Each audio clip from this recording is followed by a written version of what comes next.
বিশ্ব উৎসৱ উদযাপন সমিতিয়ে এইবাৰ 16তম বৰ্ষ হিচাপে আমি উদযাপন কৰিবলৈ লৈছোঁ। আমি আজিৰ পৰা দুদিনীয়া কাৰ্যসূচীৰে এই বিশ্ব উৎসৱ পালন কৰিবলৈ লৈছোঁ। আজি ৰাতিপুৱা পতাকা উত্তোলন স্মৃতি তৰ্পণ কাৰ্যসূচীৰ পিছত আমাৰ এতিয়া নৃত্য প্ৰদৰ্শনীমূলক নৃত্য প্ৰদৰ্শন চলি আছে আৰু সন্ধিয়া ঠিক 6 বজাৰ লগে লগে একক নৃত্য, দলীয় নৃত্য আৰু সংগীত প্ৰতিযোগিতা, বিশেষ কৰি মানে ৰাজবংশী গীত। তাৰপিছত অহাকালি আমাৰ 10:30 বজাৰ লগে লগে আমাৰ বিশিষ্ট ব্যক্তি, বয়োজ্যেষ্ঠ ব্যক্তিসকলক সম্বৰ্ধনা জ্ঞাপন আছে আৰু লগে লগে অন্তৰংগ আলাপীতি আছে। তাৰপিছতে আমি আবেলি ঠিক 3 বজাৰ লগে লগে খলা বিচুৱা আমি অনুষ্ঠিত কৰিম প্ৰতিযোগিতা আৰু এই খলা বিচুৱা প্ৰতিযোগিতাখন উদ্বোধন কৰিব আমাৰ স্থানীয় বিধায়ক আমাৰ অজয় কুমাৰ ৰায়। আৰু সন্ধিয়া সাংস্কৃতিক সন্ধিয়া আছে।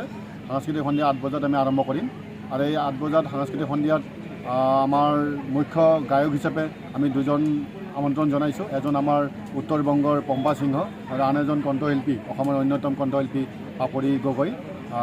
অহাকালি তেওঁলোকে নৃত্য পৰিৱেশন কৰিব আৰু সন্ধিয়া আমি বিশেষভাৱে এজন ব্যক্তিক আমি মুখ্য অতিথি হিচাপে অহাকালি মানে আমন্ত্ৰণ জনাইছোঁ।